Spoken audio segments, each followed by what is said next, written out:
रहीम नाज़रीन अस्सलाम वालेकुम, मैं हूँ इमरान वसीम।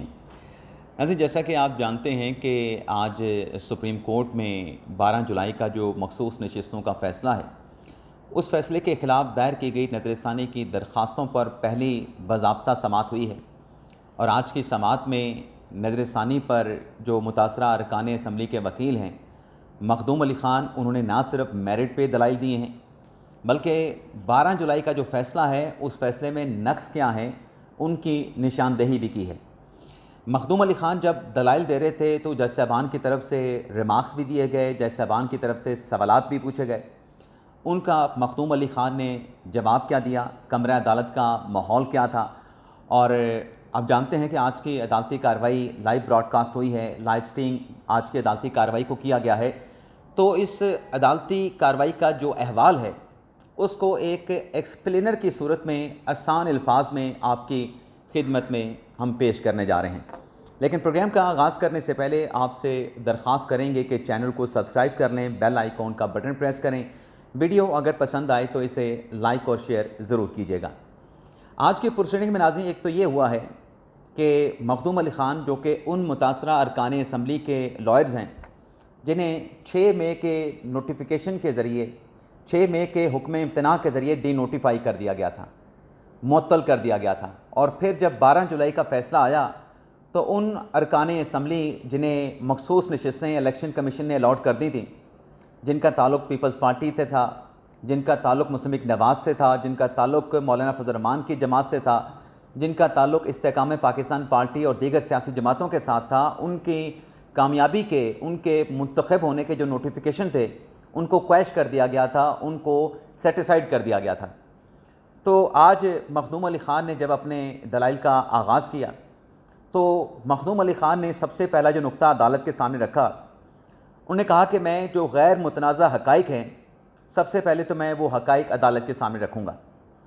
मखदूम अली ख़ान ने कहा कि आज़ाद अरकान इलेक्शन में जीते 8 फरवरी 2024 के इलेक्शन में, और जीतने के बाद वो सुन्नी इत्तेहाद कौंसिल में शामिल हो गए। जब सुन्नी इत्तेहाद कौंसिल में ये आज़ाद अरकान शामिल होते हैं तो मखसूस नशिस्तों के लिए Sunni Ittehad council election commission से रुजू करती है। इलेक्शन कमीशन में हेयरिंग होती है। इलेक्शन कमीशन में पाकिस्तान तहरीक इंसाफ किसी जगह पे फॉल नहीं करती, रिस्पोंडेंट के तौर पे, फ़रीक के तौर पे मौजूद नहीं होती। मखदूम अली ख़ान ने कहा कि आप इलेक्शन कमीशन की कार्रवाई को देख लें। इलेक्शन कमीशन की कार्रवाई के बाद जब Sunni Ittehad council Peshawar high court जाती है उसकी अदालती कार्रवाई को देख लें, और जब पेशावर हाई कोर्ट से भी सुन्नी इत्तेहाद कौंसिल को रिलीफ नहीं मिलता तो वो सुप्रीम कोर्ट में आ जाती है। तो सुप्रीम कोर्ट की अगर आप अदालती कार्रवाई को देखें तो किसी जगह पे आपको पाकिस्तान तहरीक इंसाफ फ़िगर में नज़र नहीं आएगी। तहरीक इंसाफ किसी भी पुरशेडिंग में, किसी भी फोरम पे फिगर नहीं हो रही। मखदूम अली ख़ान साहब ने कहा कि जो सुप्रीम कोर्ट में कमल शोज़ब की दरख्वास्त थी उसमें वो तहरीक इंसाफ से स्विच करके सुन्नी इत्तेहाद कौंसिल की मखसूस नशिस्तों की फ़हरिस्त पर, जो कि इलेक्शन कमीशन में जमा भी नहीं हुई थी, उस पर वो मखसूस सीट के ऊपर खातून रुकन मुंतखब होना चाहती थी। तो ये पार्टी बनने की दरख्वास्त नहीं थी। दूसरी दरख्वास्त मखदूम अली ख़ान साहब ने कहा कि जो तहरीक इंसाफ लेके आई, बैरिस्टर गौर साहब ने जो कमरे अदालत में बात की सुप्रीम कोर्ट के सामने, वो भी पार्टी बनने की दरख्वास्त नहीं थी, बल्कि तहरीक इंसाफ की वो दरख्वास्त इंटरवीन बनने के लिए थी। और इस इंटरवीन बनने की दरख्वास्त में अदालत से ये कहा गया था कि वो इस केस में अदालत को असिस्ट करना चाहते हैं। उस दरख्वास्त में तहरीक इंसाफ ने ये नहीं कहा कि उनको नेसेसरी पार्टी ट्रीट करके इस केस में जो है वो पार्टी बनाया जाए। जब ये बात नाज़रीन मखदूम अली ख़ान ने अदालत के सामने रखी और फिर ये कहा कि तीनों फोरम पे सुन्नी इत्तेहाद कौंसिल को रिलीफ नहीं मिला, सुन्नी इत्तेहाद कौंसिल को मखसूस नशिस्तें नहीं मिली, लेकिन मखसूस नशिस्तें सुप्रीम कोर्ट ने अपने फाइनल जजमेंट में 12 जुलाई के फ़ैसले में तहरीक इंसाफ को देने का हुक्म सादिर फरमा दिया। जिस पे अदालत की तरफ से जस्टिस रिजवी साहब ने यह सवाल किया कि क्या इस अदालती फ़ैसले के ख़िलाफ़ सुन्नी इत्तेहाद कौंसिल ने या तहरीक इंसाफ ने कोई नज़रसानी की दरख्वास्त दायर की है, जिस पर मखदूम अली ख़ान ने जवाब दिया कि अदालत के सामने जो नज़रसानी की दरख्वास्तें हैं वो या पीपल्स पार्टी की है, या नून लीग की है, इलेक्शन कमीशन की है, या उन मुतासरा अरकान असम्बली की हैं जिन्हें इस फ़ैसले के ज़रिए डी नोटिफाई कर दिया गया था, यानी उन्हें उनकी सीटों से हटा दिया गया था, उनकी नज़रसानी की दरख्वास्त हैं। लेकिन 12 जुलाई के फ़ैसले के ख़िलाफ़ सुन्नी इत्तेहाद कौंसिल की, तहरीक इंसाफ की या कमल शोज़ब की कोई दरख्वास्त नज़रसानी की सुप्रीम कोर्ट में दायर ना की गई है। जैसे जमाल खान मंदोखेल साहब ने पूछा कि क्या जो मुतासरा फ़रीक़ैन थे उनकी तरफ से नज़रसानी की दरख्वास्तें दायर की गईं, जिस पर मंदोखेल साहब के सवाल पे मखदूम अली ख़ान ने यह जवाब दिया कि कुछ अरकान की तरफ से जो कि मुतासरा थे उन्होंने नज़रसानी की दरख्वास्त दायर की है, लेकिन बाकी जो मुतासरा फ़रीक़ैन हैं वो इस केस में पार्टी के तौर पे शामिल थे और वो इन नज़रसानी की दरख्वास्तों को सपोर्ट करते हैं। मखदूम अली ख़ान साहब ने कहा कि जो अदालत का फ़ैसला है, इस पूरे फ़ैसले में आर्टिकल 225 का कहीं ज़िक्र नहीं किया गया। जो रुकन मुंतखब हो जाता है, असम्बली का रुकन बन जाता है, आप उसके इलेक्शन को आर्टिकल 225 के ज़रिए क्वेश्चन कर सकते हैं। उसके अलावा आप उसके इलेक्शन को, उसके इंतखाब को आप क्वेश्चन नहीं कर सकते। जस्टिस मुसर्रत अली साहब ने, चूँकि वो नई हैं, बेंच का नई हिस्सा बनी हैं, उनकी तरफ से बड़े ही मासूमाना जो है वो सवाल पूछे गए। मुसर्रत अली साहब ने पूछा कि ये बताएं कि सुन्नी इत्तेहाद कौंसिल जो है वो किस कैपेसिटी में मखसूस नशिस्तों का क्लेम कर रही थी, दावा कर रही थी, जिस पे मखदूम अली ख़ान ने यह जवाब दिया कि जो आज़ाद अरकान 8 फरवरी 2024 के इलेक्शन में जीते थे वो सुन्नी इत्तेहाद कौंसिल में शामिल हो गए थे। तो जब वो सुन्नी इत्तेहाद कौंसिल में शामिल हुए थे, सुन्नी इत्तेहाद कौंसिल ने इलेक्शन कमीशन से कहा कि हमें ये मखसूस नशिस्तें अलॉट की जाएँ। फिर मुसर्रत अली साहबा ने एक और मासूमाना सवाल पूछा कि क्या सुन्नी इत्तेहाद कौंसिल ने इलेक्शन में हिस्सा लिया था। तरीक़ाकार तो ये है, कानून तो ये कहता है कि आज़ाद अरकान जो हैं वो उस पार्टी में शामिल होंगे जिसने इलेक्शन में हिस्सा लिया हो, जो ऑलरेडी पार्लियामेंट का हिस्सा हो। तो क्या सुन्नी इत्तेहाद कौंसिल पार्लियामेंट का हिस्सा थी? जिस पे बड़ा स्ट्रेट फॉरवर्ड जवाब दिया मखदूम अली ख़ान साहब ने कि सुन्नी इत्तेहाद कौंसिल ने तो आम इंतखाबात में हिस्सा ही नहीं लिया था। हत्ता कि जो उनके अपने चेयरमैन थे साहबजादा हामिद रज़ा, उन्होंने भी आज़ाद हैसियत में इलेक्शन लड़ा। तो ये पार्लियामेंट में मौजूद जमात नहीं थी, लेकिन जीतने वाले जो हैं वो सुन्नी इत्तेहाद कौंसिल में शामिल हो गए। जैसे जमाल खान मंदोखेल ने सवाल किया क्या सुन्नी इत्तेहाद कौंसिल ने नज़रसानी की दरख्वास्त दायर की, और फिर जैसे जमाल खान मंदोखेल साहब ने मखदूम अली ख़ान साहब से कहा कि आप ऐसा करें कि ये हक़ाइक़ बयान करने से पहले आप अदालती फ़ैसले में जो हुक्म है उस पर नज़रसानी पे आ जाएँ। उस पर मखदूम अली ख़ान साहब ने बात की। मखदूम अली ख़ान साहब दर अदालत में ये कह रहे थे कि ये जो रिलीफ आपने तहरीक इंसाफ को दिया है, सुन्नी इत्तेहाद कौंसिल की अपीलें तो तीनों फोरम्स के ऊपर मुस्तरद हो गई। तहरीक इंसाफ आपके पास पार्टी नहीं थी, और फिर वो PTI की दरख्वास्त निकाल के भी निशानदही की मखदूम अली ख़ान ने कि इस दरख्वास्त को पढ़ें जो PTI अदालत के सामने लेके आई थी, जो कमल शोसफ अदालत के सामने लेके आई थी। इन दोनों दरख्वास्तों में अदालत में फ़रीक बनने की बात नहीं की गई। जस्टिस मुसर्रत अली साहब ने भी इस बात पर हैरानगी का इज़हार किया कि जब पार्टी नहीं थी, जैसे शाहिद बिलाल ने भी कहा कि फिर ये रिलीफ पाकिस्तान तहरीक इंसाफ को कैसे मिल गया। जस्टिस हसन रिजवी साहब ने यह सवाल किया कि क्या PTI की तरफ से या फिर सुन्नी इत्तेहाद कौंसिल की तरफ से जो अरकान असम्बली नून लीग के या बाकी जमातों के मखसूस नशिस्तों पे मुंतखब हो गए थे, क्या उनके इंतखाब का नोटिफिकेशन सुन्नी इत्तेहाद कौंसिल या तहरीक इंसाफ ने किसी फोरम पे चैलेंज किया? उस पर मखदूम अली ख़ान ने कहा कि ऐसा कोई नोटिफिकेशन किसी भी जमात ने, चाहे वो सुन्नी इत्तेहाद कौंसिल है चाहे PTI है, उसने चैलेंज नहीं किया था। जैसे समीनुद्दीन ख़ान साहब ने कहा कि एक जो फैक्ट है जो कि मुतनाज़ा नहीं है, वो ये है कि ये अरकान जीतने के बाद सुन्नी इत्तेहाद कौंसिल में शामिल हो गए थे। मुसर्रत अली साहब ने पूछा कि ये आज़ाद अरकान थे और आज़ाद पार्टी में ये कैसे शामिल हो गए, जिस पर फिर जवाब आया जनाब जैसे जमाल खान मंदोखेल साहब का, बल्कि उससे पहले मखदूम अली ख़ान साहब ने कहा कि जो रिटर्निंग ऑफिसर थे जिन्होंने इन्हें आज़ाद कैंडिडेट डिक्लेयर किया था, इनको आज़ाद कैंडिडेट डिक्लेयर करने के फ़ैसले को किसी फोरम पे चैलेंज नहीं किया गया। ये गैर जिम्मेदारी सुन्नी इत्तेहाद कौंसिल या तहरीक इंसाफ की लीगल टीम की थी। उनको ये फ़ैसला रिटर्निंग ऑफिसर का कि उनको आज़ाद डिक्लेयर किया गया, किसी फोरम पर इन्होंने चैलेंज नहीं किया। जैसे जमाल खान मंदोखेल साहब ने कहा कि जब ये प्रोसीडिंग का सुप्रीम कोर्ट में आगाज़ हुआ तो बैरिस्टर गौर पेश हुए थे। उनसे पूछा गया कि क्या नॉमिनेशन पेपर में ये जो आज़ाद अरकान सुन्नी इत्तेहाद कौंसिल में गए हैं, जिनको इलेक्शन कमीशन ने इंडिपेंडेंट डिक्लेयर किया है, क्या इन्होंने अपने नॉमिनेशन पेपर में ये लिखा तमाम के तमाम 80 लोगों ने कि इनका ताल्लुक़ पाकिस्तान तहरीक इंसाफ से है? तो मखदूम अली ख़ान साहब ने कहा कि बैरिस्टर गौर ने जवाब दिया था कि बिल्कुल सब ने यही लिखा था और उनको टिकट भी जारी किए गए थे कि वो पाकिस्तान तहरीक इंसाफ के हैं। जमाल खान मंदोखेल साहब ने कहा कि जब हमने इलेक्शन कमीशन से रिकॉर्ड मंगवाया तो रिकॉर्ड जो है वो जस्टिस जो अपने बैरिस्टर गौर साहब हैं उनकी बात की तस्दीक नहीं कर रहा था। रिकॉर्ड ने बैरिस्टर गौर अली ख़ान की बात की नफ़ी की थी। तमाम अरकान ने अपनी नॉमिनेशन पेपर में, तमाम मुतलका कॉलम्स में नहीं लिखा था कि उनका ताल्लुक़ पाकिस्तान तहरीक इंसाफ से है।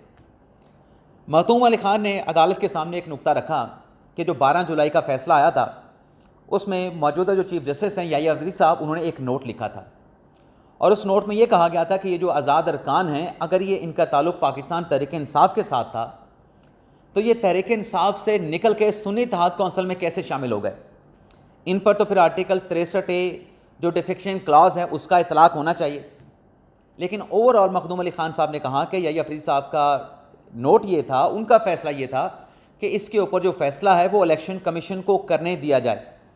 बल्कि मखदूम अली ख़ान ने यह भी कहा कि जस्टिस याहिया अफरीदी साहब ने अपने फ़ैसले में लिखा कि अगर आर्टिकल 187 के तहत जो कि सुप्रीम कोर्ट को वसी अख्तियार देता है, अगर इस अख्तियार को हम इस जगह पे इन्वोक करेंगे जब रिकॉर्ड अदालत के सामने नहीं है और ये एक टेक्निकल मैटर है, रिकॉर्ड का मामला है, तो इस पर अगर आर्टिकल 187 का अख्तियार हम इस्तेमाल करेंगे तो ये एक ऐसी मिसाल बनेगी जो इंतहाई ख़तरनाक होगी।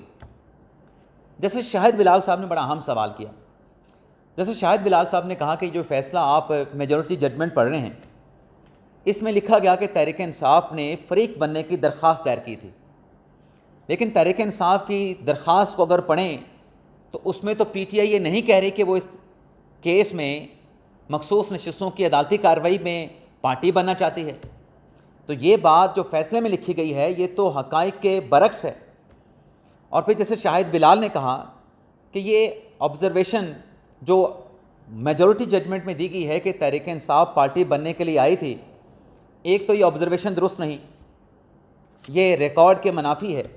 दूसरा ये है कि एक पार्टी जो अदालत के सामने थी नहीं, क्या कानून के मुताबिक उस पार्टी को रिलीफ दिया जा सकता है? ये रिलीफ तहरीक इंसाफ को कैसे मिल गया जब वो अदालत के सामने पार्टी नहीं थी?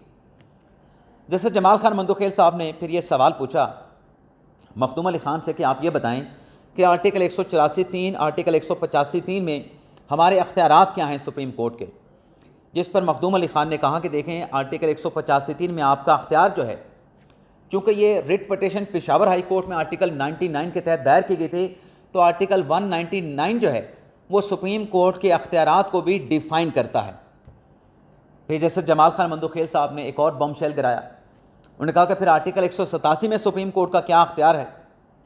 मखदूम अली ख़ान साहब ने कहा कि आर्टिकल 187 का अख्तियार इस्तेमाल करके आप कॉन्स्टिट्यूशन को रीराइट नहीं कर सकते, आप कॉन्स्टिट्यूशन की तशरीह कर सकते हैं।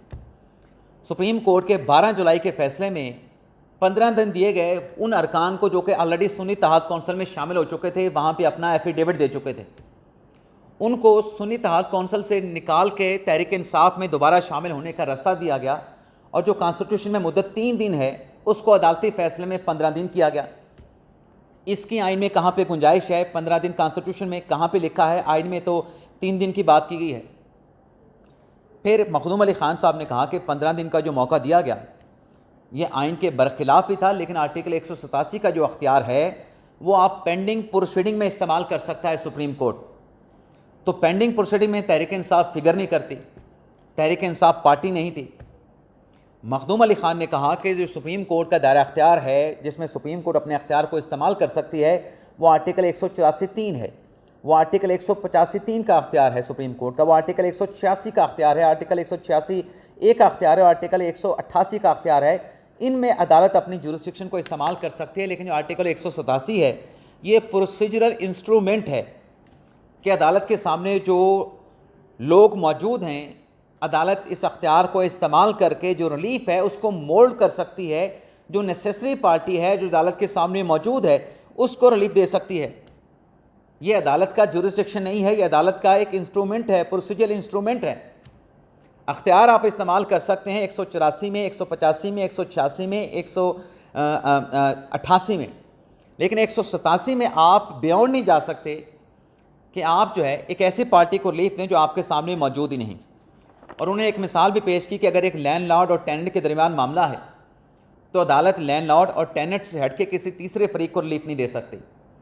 जिस पे जैसे जमाल खान मंदुखेल साहब ने कहा कि अगर कॉन्स्टिट्यूशनल मैटर हो, दो लोगों के माबैन अगर मामला है, लैंडलॉर्ड के माबैन और टेनेंट के माबैन, ये सिविल मैटर होगा।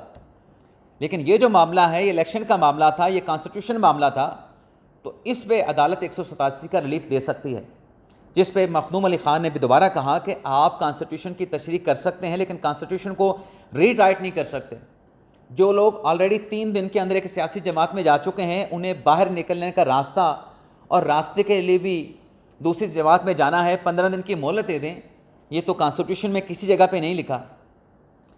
जैसे जमाल खान मंदुखेल साहब ने कहा कि हमारा फैसला इस चीज़ पे बेस करता था, बल्कि उन्होंने तो आज ये भी कहा कि इस केस में कोई दरमियानी फार्मूला नहीं था। मैंने सारी रात जाके जो रिकॉर्ड था उसका मैंने जायज़ा लिया।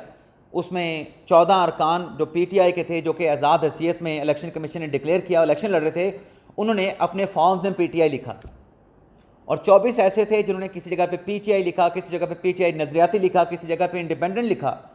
तो हमने ये कहा था इन सबको जो है, क्योंकि इलेक्शन के प्रोसेस में गलतियाँ हुई हैं और ये रिटर्निंग ऑफिसर की जिम्मेदारी नहीं थी कि उनको आज़ाद डिक्लेयर करता। हमने ये कहा था कि इलेक्शन कमीशन इस मामले का जायज़ा लेके मखसूस नशिस्तें तहरीक इंसाफ को अलॉट करें, क्योंकि तहरीक इंसाफ एक उसको इलेक्शन सिंबल नहीं मिला था, लेकिन एक रजिस्टर्ड सियासी जमात के तौर पे इलेक्शन कमीशन में मौजूद थी। और इंतखाबी निशान ना मिलना, इससे आप किसी जमात को जो उसके राइट हैं उससे महरूम नहीं कर सकते। इंतखाबी निशान के हवाले से मंदुखेल साहब ने कहा कि ये तो जो वोटर्स होते हैं उनके लिए आगाही होती है। सुन्नी इत्तेहाद कौंसिल ने अपने सिंबल के ऊपर इलेक्शन नहीं लड़ा, तो उसको तो मखसूस नशिस्तें नहीं मिल सकती थी। उनके लिए मसला था, लेकिन तहरीक इंसाफ के लिए मसला नहीं था। जिस पर मखदूम अली ख़ान साहब ने कहा कि उसका भी एक प्रोसीजर है कि अगर रिटर्निंग ऑफिसर ने गलत फ़ैसला किया है तो उस पर इनको अपील में जाना चाहिए था। अब तहरीक इंसाफ की वकला की एक फ़ौज है, वो रिटर्निंग ऑफिसर का फ़ैसला चैलेंज नहीं कर रहे, हालांकि उन्होंने अपनी रिक्वायरमेंट को पूरा नहीं किया था। अगर वो रिक्वायरमेंट को पूरा करते तो लाजमी सी बात है कि इलेक्शन सिंबल अलॉट ना होता, लेकिन बाकी प्रोसीजर तो आप पूरा करते। PTI ने सारा प्रोसीजर पूरा नहीं किया। तो आज पूरा पोस्टमार्टम मखदूम अली ख़ान साहब ने 12 जुलाई के फैसले का किया है और आज उनके दलाइल मुकम्मल हो गए हैं। बाकी जो पार्टीज़ हैं उन्होंने मखदूम अली ख़ान साहब के जो दलाइल उनको एक्सेप्ट कर लिया है और कल की समाअत में जो सुन्नी इत्तेहाद कौंसिल के वकील हैं फैसल सदीकी साहब, वो अपने दलाइल का आगाज़ करेंगे। इजाज़त चाहते हैं नाज़रीन, अल्लाह हाफ़िज़।